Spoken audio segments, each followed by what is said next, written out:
What is going on, guys? This is Logan with West Desert Wheeler, and as you can see right up front, I have got some Vanquish Curry Capra axles. Offset differential, but you guys know that the Tiger Capra here has rear steer, so I had to get another front Curry axle with offset differential for the rear. I am never going to financially recover from this. Some really sweet upgrades for this car, really excited. I've never actually had metal axles for any of my RCs before, so I'm pretty excited to have them on this car now. Capra has been kind of my staple for at least axles for sure. I've swapped that Capra axles onto a few different rigs, and I've had multiple Capras now. This is my third one. It's the only one I own right now, but just one of my favorite platforms to drive and enjoy, especially with a rear steer. As you can see, we're coming off a pretty wild line here.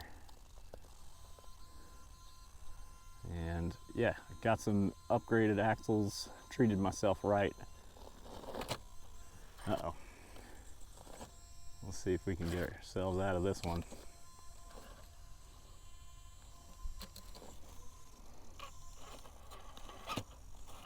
Scratching up those differentials, man, that's not good. That's why I got the clear, so that I wouldn't have to worry about scratches. Pretty wicked line. I think we're gonna pull it off.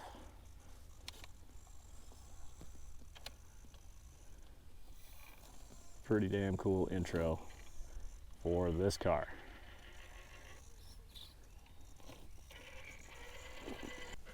So I'm pretty damn excited about that.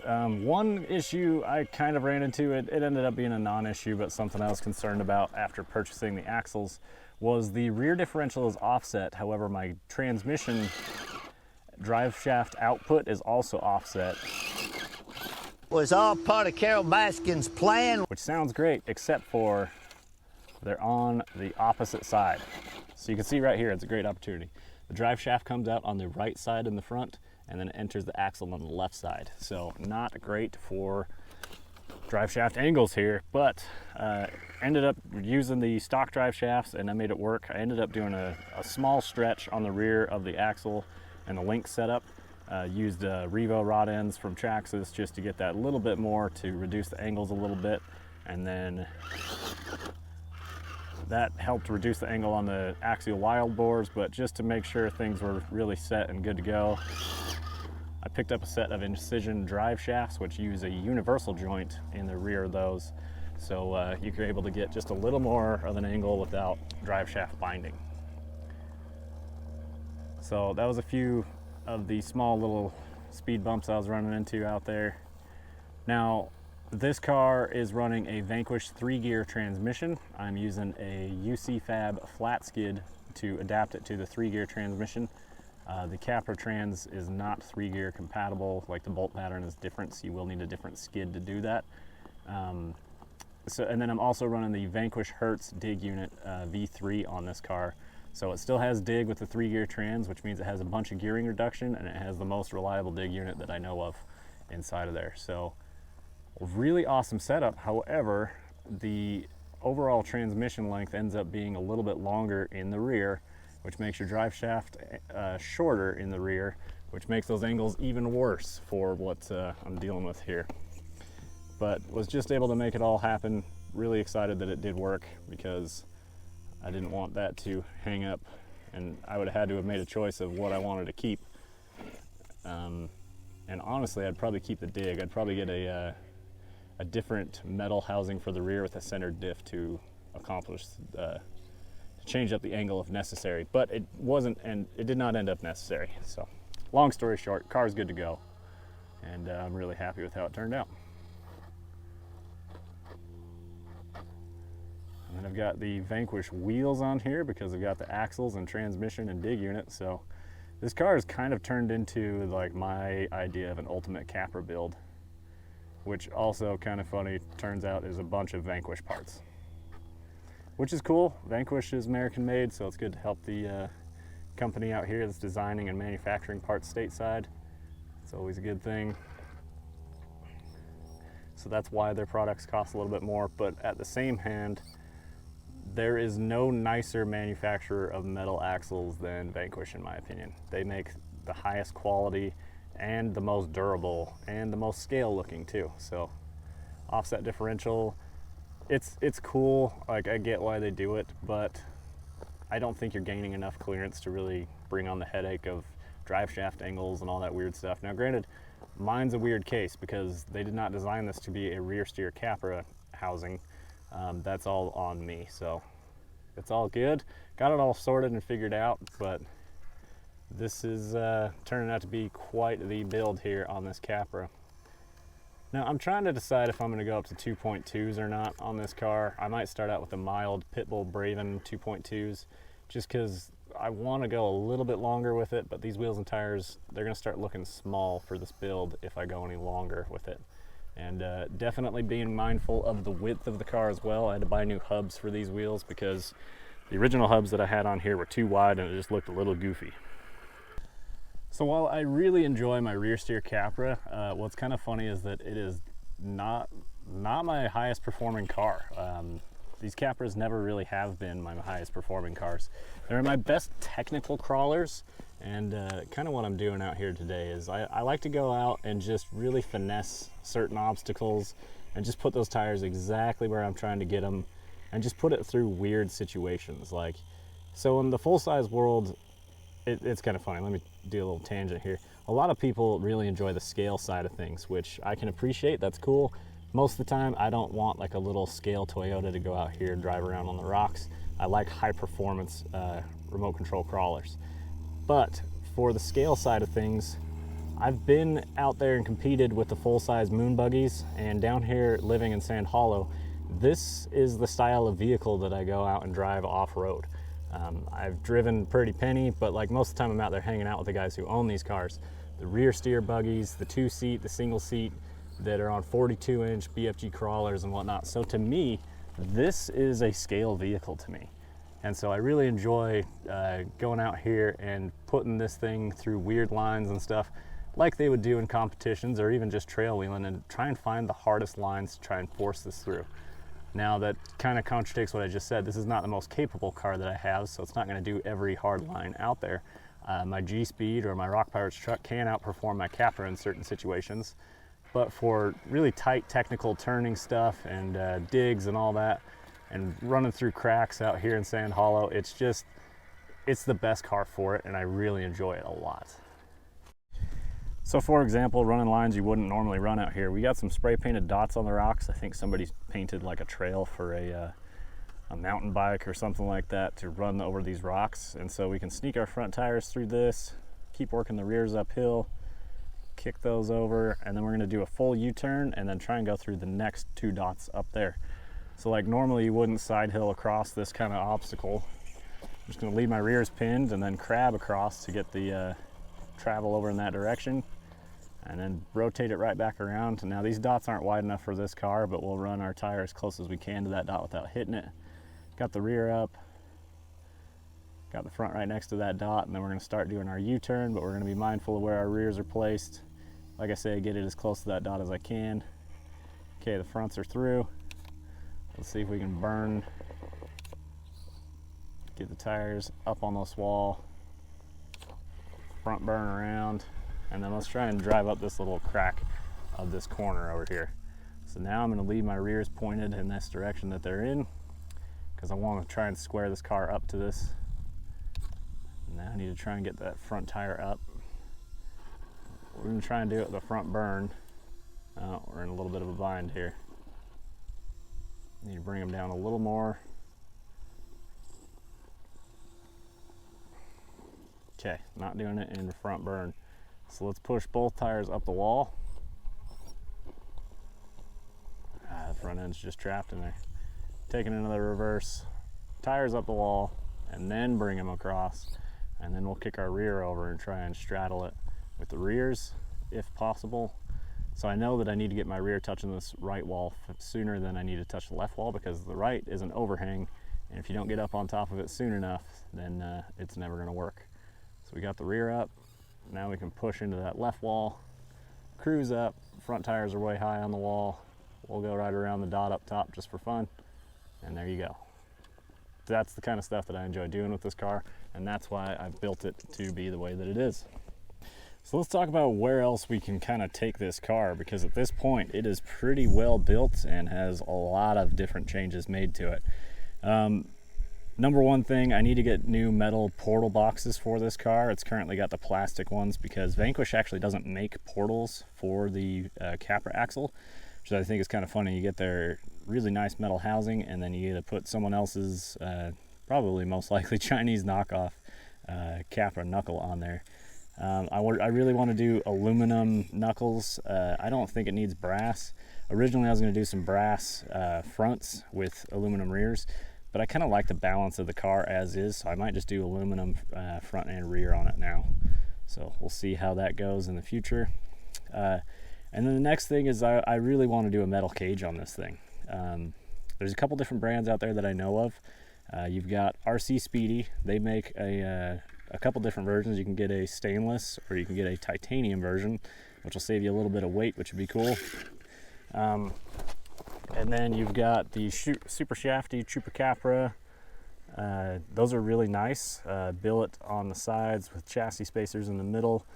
I really like the look of those cars, and I just think that they're like, it's most likely going to work really damn good. The other option, which I really want to go with, but unfortunately it's just not available, is UCFab, who makes the skid plate that I have. They also make a scale Jesse Haynes moon buggy for an RC conversion, so I could convert my Capra into a licensed Jesse Haynes moon buggy, which are like, I've been around those cars a lot, so I'd really like to have a little one. I just think it'd be really awesome.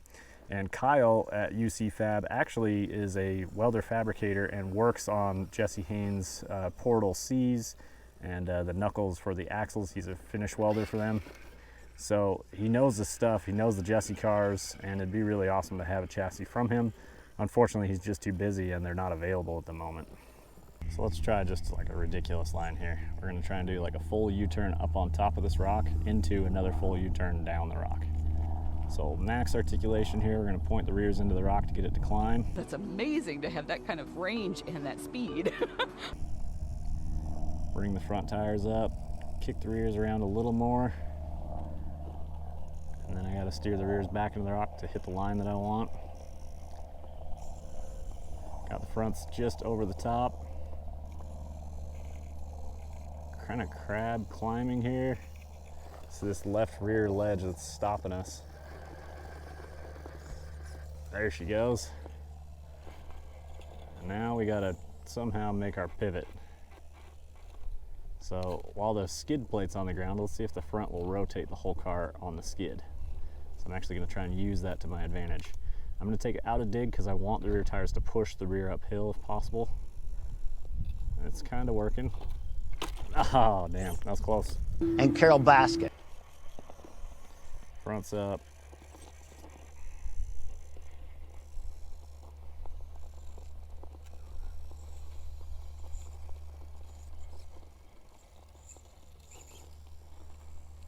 Get that skid a little higher up on the top here. But there's nothing in front of the car right now, so I need the front burn around.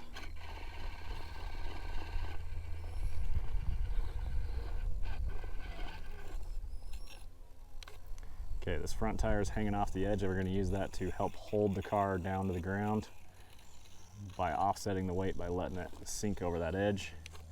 Now we're in a much better place for side hilling. We're going to try and front burn down into this crack. The car is sliding and not burning as much. Okay, we can recover that. Bring it up. Rears are going to hold us. That dig unit is so damn good, I love it. Okay, got the front end settled. The fronts are level, so the rear can get pretty sideways if necessary. And there we go. Now we're gonna follow this little spine here, and then we're gonna drive up into this pinch. Using the rears to just change the pressure on where I want the car to move. So we're gonna try and rotate it at this point. That left rear is starting to fall off a little ledge, and we're gonna start diffing out if I didn't make the steering correction. So right there, hit the portal C. Now I need to get this front end up and over, so we're gonna dig into it and pull the rears into the wall, back into 4, leave the rears in that direction. We're gonna straighten them as we get to the top. I said, well, you ain't that straight. As it comes up, get our rears where we want. Now we need to start chasing the wall, full passenger. So I'm gonna just start slightly turning the rears because I need them to stay balanced in there, and straighten them to help the car rotate, but then full crank to make it follow the walls. Just kind of feather in the front tires, staying balanced. Perfect, exactly where I wanted it to go. I've driven a straight axle car through here, and it's possible. It's definitely a challenge, which is why I like it. Let's get this car to rotate. Crab up this one, keep the belly clear of the rock. Working those rears.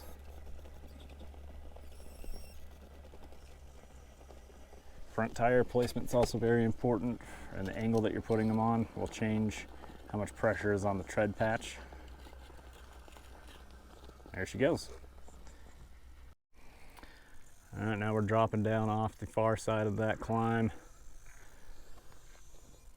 Got a cool little ravine we got to get the rear set up for, and then we're gonna have a big drop on the fronts. So there it goes. Very controlled. That actually stuck really well. And just nice and easy on the front. Keep the front end level to keep the rears coming down nice and even. Perfect. Couldn't have done it better if I tried. And then we're going to chase this crack down. We're going to U-turn across the passenger side and then chase another crack up. So we actually need to make our crossover now because there's nowhere else further down to do it. So I'm even going to do a dig to try and pull the front end sooner than later. Let's kick our rears over like that to try and chalk up the rear and help with the front burn. And now I want to crab in that direction to push all 4 tires in that direction to make the car rotate and move that direction. We're on our front axle a little bit. Actually need to keep the rear on that wall for a second.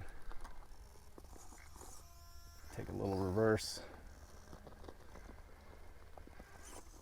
Yeah, work the rear a little further downhill so the car gets a little more level. The front's going to come up and level out as the rear starts to get real sideways. And then we're going to square up our tire with the crack to make it fill it up as much as possible so that it drops in the least amount possible. There it goes. Now, I got to get balanced in another crack. Maybe let's try and drive the front straight in, and like we're gonna end up bellied out, and hopefully we can get it to come up the other wall. And then we'll bring the front up and burn down and rotate the car into this crack. Let's see if this is a good plan. I said it before I did it to see if things are gonna work out. Our cage is really in a bad spot.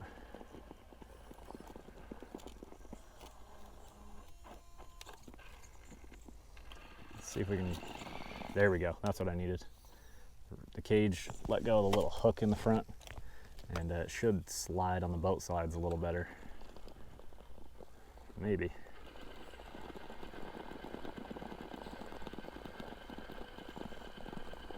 It's just really got a hold of that plastic. And now we're so sideways to try and get it off that. Okay, now that was it. Front tire comes up. Already working the rears down. And then got the front end where we want. Yeah, that was just fighting with the cage there. I think I'm gonna front burn at this point. Let's jump in the front.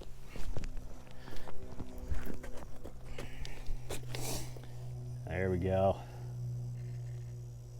Settled the front down, got it balanced. 4-wheel drive to get that rear pushed harder into the wall. And we're balanced. Well, plan worked. Just had to get over that cage a little bit.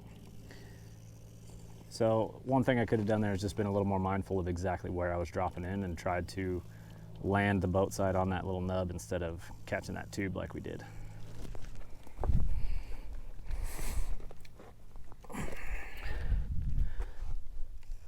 No room up there for me to sit up there, so drive out the rest of this crack.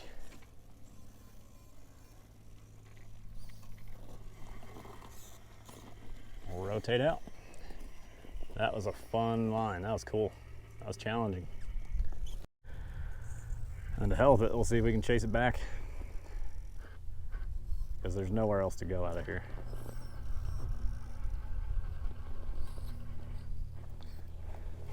Too big of an overhang, not gonna happen.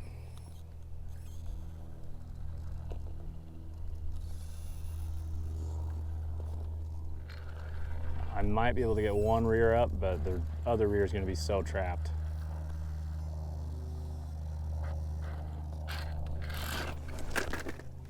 Don't want to fall off the ledge. Well guys, as we round out this video, I do want to mention I am going to do a full build breakdown very soon on this car. I just want to be sure to get the knuckles at least first, and then if I end up getting the metal cage down the road, then I'll probably do a follow-up video to that, because some of the suspension geometry might change or something. I don't even know. We'll have to wait and find out. But really enjoying this car. It's been a ton of fun. Started off as a standard Capra kit. I rear steer converted it, chopped the rear cage once I stretched the rear for the servo to clear a little bit better. With the standard car cage, you don't have to chop the rear until you stretch the rear. I found that with my green car, and the same thing with this car. So you can do it with a regular kit if you want, and then slap whatever electronics you want in, and just go ahead and chop up your cage. It's really simple, just a little pair of wire cutters if you want, and then just a little sanding wheel and a Dremel takes care of it, no problem. But Vanquish wheels, axles, transmission, dig unit, Hobbywing brushless axe combo in here provides a nice slow controlled wheel speed. 2800 kV though, so it's pretty spicy, and for me it is. I don't have anything else. Well, I guess I have a 3100 kV Tekin, but that's about as fast as I'll go on these, which in this car is not much because there's so much gearing reduction. So let's see if we can settle this car down.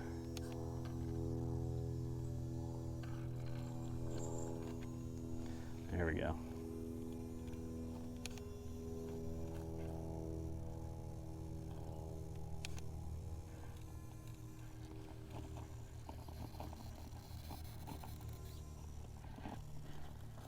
Yeah.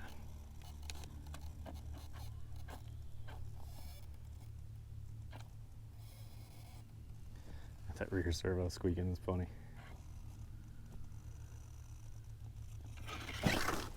All right. Well, my name is Logan with West Desert Wheeler. I really appreciate you guys' time. Hit the affiliate links down below. It's how you can help support me and keep me out here on the trails. I'm broke as shit. With awesome cars like this. I hope you guys enjoyed the content. We will see you in the next one. Keep the rubber side down.